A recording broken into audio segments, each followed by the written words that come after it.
Welcome to this very special edition of the KJ Masterclass Live, the show which ensures that you profit from your time spent here with experts, either through their industry insights, information, or simply learning from them. And today we have Jean Selkirk. She is a transformation coach, author, and Zen teacher. And she helps people understand how awareness and change work together and then help them maximize their ability to see opportunities and change successfully. Welcome to the show, Jean. Thank you, AJ. I'm happy to be here. You are welcome. Welcome to the show. Welcome to India in this online form, Jane. And I'm sure not just in India, but a lot of people across the globe will benefit from what we are going to talk right now. We'll learn from you about embracing change. And in this backdrop, we'll have our conversation. But before that, let us understand a bit more about you, about your background, your journey, and also about how you embraced change in your own life. Uh, well, when I showed up in this platform and I saw the title from truck driver to transformation coach, I I had to laugh because that was the first big change in my life. And in my mid 20s, I had hit a wall because I had no people skills. So I figured if I went out and I was a truck driver, I wouldn't have to deal with a lot of people. So it's been quite the arc from there to being able to work with other people and supporting them in their change process. But yeah, it was a big moment when I said, change, I'm all for it. Let's give it a try. Absolutely, absolutely, Jin. Thank you for that, and it's very nice of you to check on those YouTube links because it shows involvement and no better. Always hosts like it that the guests are also looking at the things from that perspective because that gives them more insight on how one is planning the show, and that shows that you are ready for not just the change but also await the things that are going to come where, and that is where we'll talk about awareness part. But before that, let me understand for the audience a bit better why a truck driver in terms of uh, when you started out that job. Nothing wrong with that, but people would like to understand why to that shows the change mindset that you have, that anything that comes by, have that flexibility in mindset to take it up and then go forward, look at change incrementally, the way one can introduce that change. Help us understand a bit that part of the life. And then also you also went into volunteering work, if we understand. So let's understand that bit of a mindset, and through that, that is the learning for a lot of people. Well, I had gone on my first, well, I didn't go across the United States, but I went halfway across the United States, just in a small truck and not a big rig that I learned how to drive later. And I was out in this gorgeous countryside in northeastern Colorado. And this truck just screamed past me. I went, whoa. And this thought that came to me was, you mean they pay people to drive around and look at this gorgeous countryside? So that combined with in those days, it was a while ago, there was new legislation in the United States to support women getting into the trades and unions. So it was very possible to get the kind of support I needed to make this kind of a transition. And theoretically, it was going to be a decent paying profession.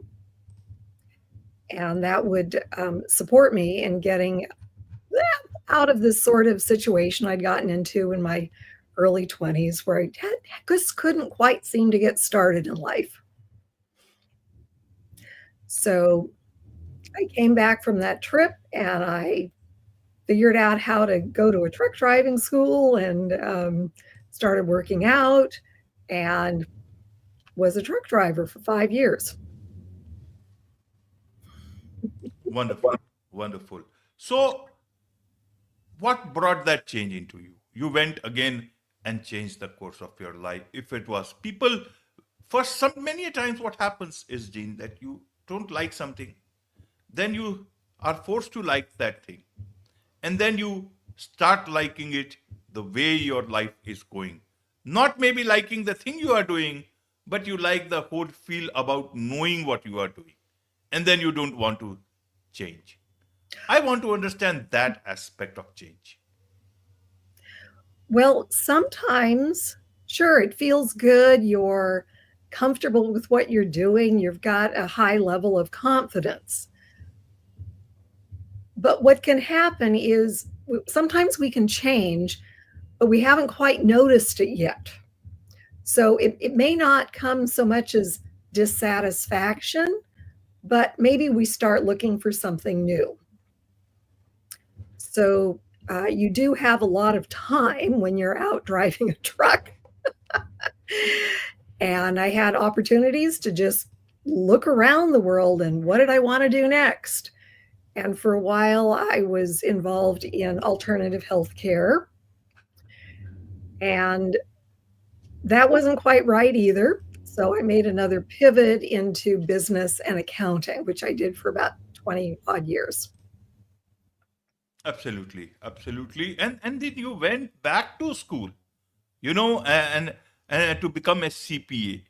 So that's a learning. A lot of people do not want to do learning at later stages in life. So it shows that you wanted to do better. You didn't have the fear of change at that point in time. A lot of people, a lot of us have that fear of change because, and I want to understand within that, why is this fear of change when you know that you are moving towards something better? Well, often what happens in discovering why we are afraid of change is that at times when we may have had, excuse me, difficult experiences, we make decisions about them and then we forget we made the decisions. We just know it's like, not going there. So part of my work as a coach in supporting people moving past their fear of change is we have to do some discovery and find out what's really at the root of not being able to let go of comfort level and be willing to challenge ourselves to become, to transform, to become something else, to expand beyond the boundaries that we thought we had. Right, right. And so you talk about the five stages of change. Help us a bit about these five stages. And also, in this, that you talk about that your experience showed that you could not understand, why people were afraid of not change. A lot of people cannot understand about why they are afraid of change. They are just afraid. And so, and then that they might get stuck because of that. How should people know how and why they are afraid of change? And in that, help us understand about the five stages of change. Sure.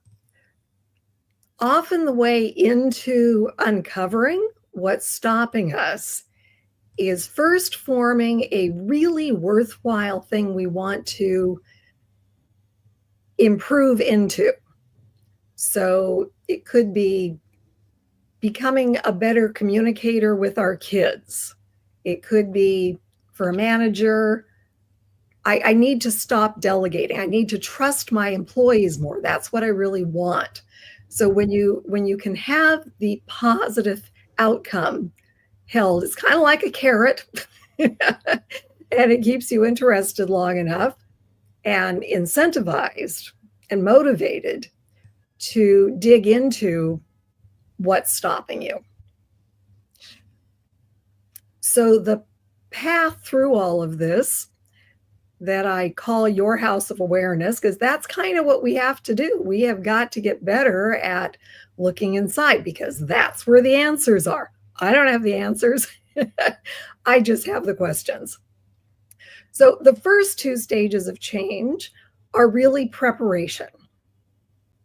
So The idea is to first get familiar with the idea that we can look at anything as either being an opportunity or an obstacle.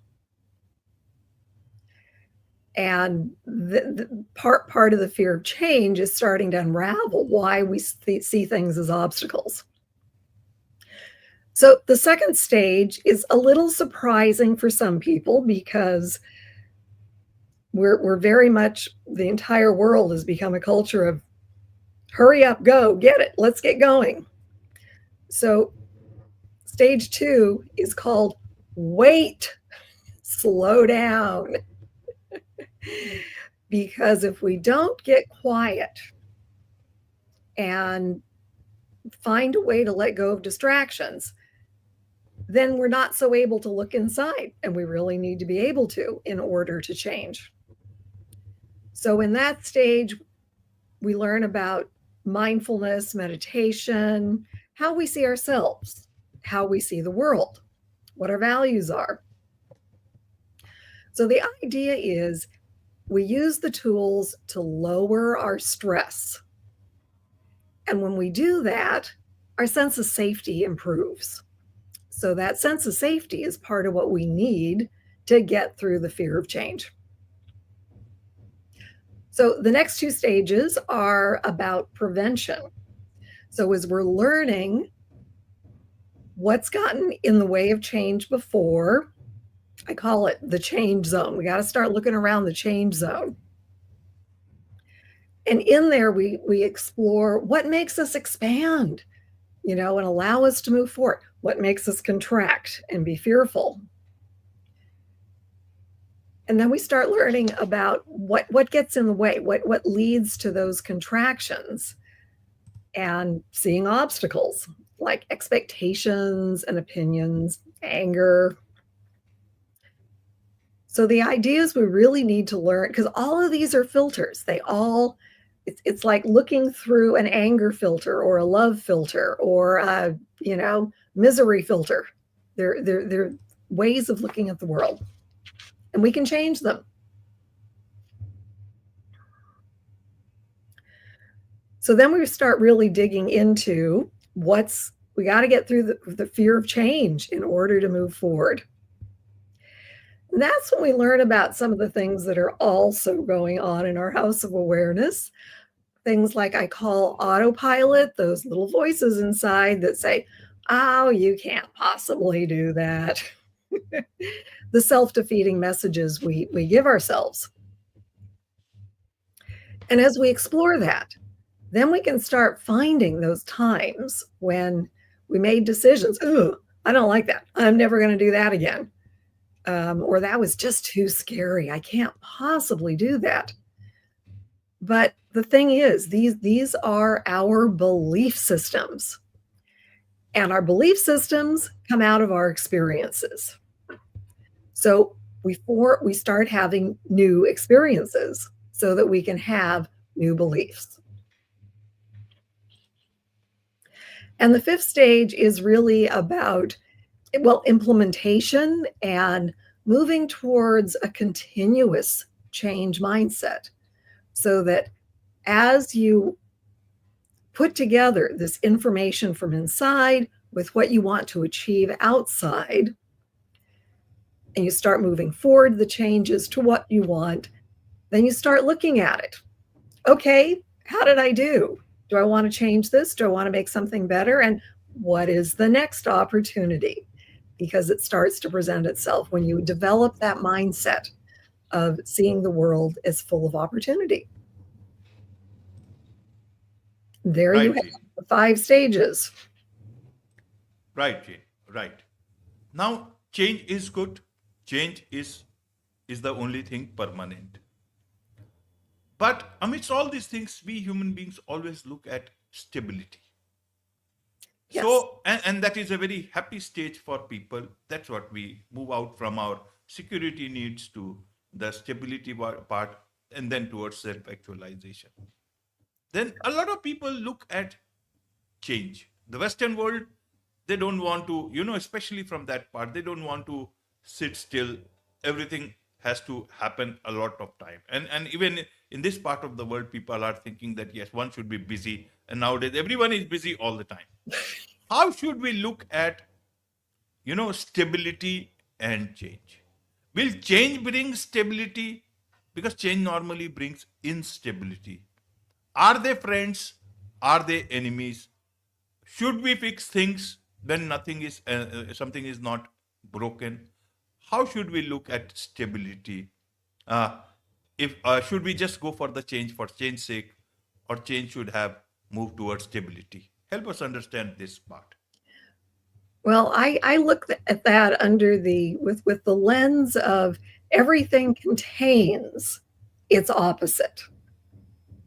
So it's not always change, it's not always stability. They do go hand in hand. Sometimes it's more one, sometimes it's more the other. But where people can get stuck is, oh, wonderful. Everything's like just the way it's supposed to be. And then they're not thinking, oh, God, something might change, then I might have to do something different. But when you can hold those together as a pair and realize there's, just like obstacles and opportunity, there's always two ways of looking at things. Right, right, Gene. There is much to understand about these things, and let's understand things from your online course, Ever Present Change. Change is always present. Why do we have so much of difficulty to understand change then? Even if change is happening around us, we feel nothing is changing until we see something drastically happening, and by that time we are a bit late. So help us understand in this context of your online course, Ever Present Change. Who is this course for? This course is for anyone who wants to get better at change, because when we get better at change, then we're more resilient. We can cope with change. We understand what's going on. We can look at our resistance to it and go, okay, I'm having resistance. And then do the work to figure out why.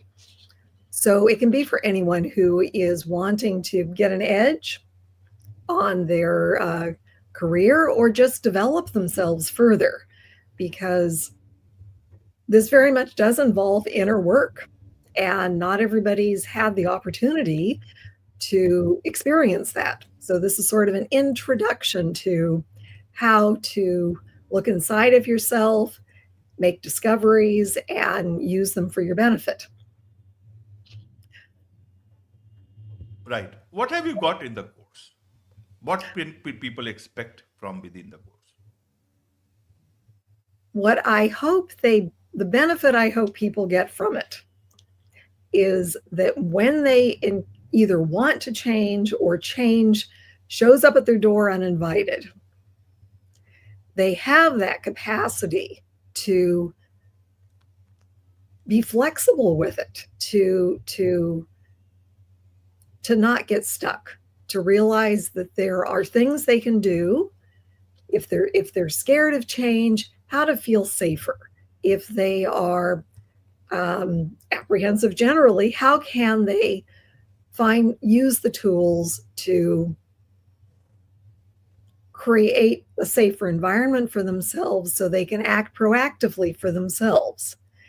And ultimately, what I hope people get from the course is a greater sense of connection to themselves and ultimately to other people.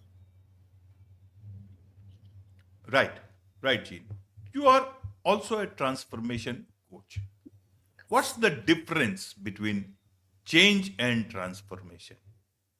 Are they the same thing, different thing? Which one is bigger, change or transformation? Yeah. Well, change is, you can go get a new suit of clothes and something's changed. Transformation is more about learning something that changes the way you look at things. So just with this whole issue of being afraid of change, the idea is you learn something about yourself, you understand why you're afraid, and then you can take steps to bring yourself to be able to do what it is you really want to do. So it's much about perspective. Even for change, Oh, you yeah. need to have a certain amount of perspective. For transformation, you have to have a big amount of perspective and see things all together. Is Yeah. it like that? Yes. It doesn't mean that you have to uh, give your perspective a complete makeover, but in finding there are ways to navigate. That's why I created the blueprints. It was like, where am I? What's going on? What should I do next? Where do I go? You've got some way to find your way. Yes, you call when talking of blueprint, you call it your house of awareness blueprint. Yes. Nice name. Why this name? Well, I created a diagram that just showed how all these things are connected, these elements of change, because they do occur in a certain kind of order.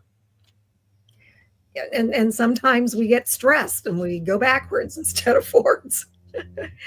So I was actually trying to get somebody to illustrate it for me, and they said, tell me a story about this so I can draw you a picture. And I suddenly got this idea of that we're all really in our own little house, our body, and we're looking out the windows. And there's stuff going on inside. There's the basement where we shove everything we don't want to think about, and various rooms to visit. Some may make us happier, some may make us sadder, but our whole life is in here. But when we're not familiar with what's going on inside, we don't know how to find our way sometimes. So that's part of the idea of a blueprint, that we can see how it all goes together and go from there. Right. There is much to learn from you about these things, Jean, and I'm sure a lot of people would want to know more about you from you, and want to join your course to take your help as a Thank you. transformation coach. What's the best way for them to connect with you? They can find me on LinkedIn under Jean Selkirk, or they can go to mountainmoon.org or Mountain Moon Coaching. I'm not too hard to find. Absolutely. With this, it's a wrap on this very special edition of the KJ Masterclass Live. Thank you so much indeed for joining us. Thank you.